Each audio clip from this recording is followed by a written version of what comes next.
Sai load kätte või peab veel harjutama? Minu arust Täna me võtsime oma sõbra kaasa ja ta läheb tegema sõidueksamit. Tal on kõik teooriatunnid ja sõidutunnid tehtud, aga poiss eksamit ei ole veel läbinud ja täna läheb laivis platsi. Ma ise arvan, et ta ei tee ära.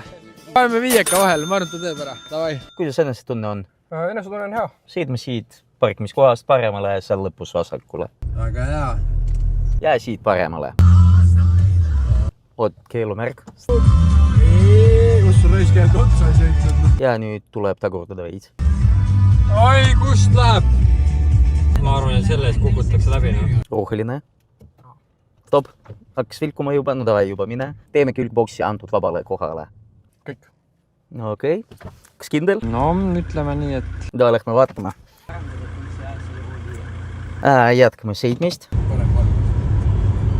Nüüd jätkame ka otse. On veits paremale. Oi, jäi punase tune ees seisma. Tubli. Veetu papa! Veetu papa! Noh, tegi ära või? Tuleb põnev. Ütle siis, et kas ta sai load kätte või peab veel harjutama? Minu arust täitsa tehtud eksam ja edu teil. Sten, palju õnne! Kui teil ei ole autokooli veel, siis ka autokool on koht, kuhu tulla.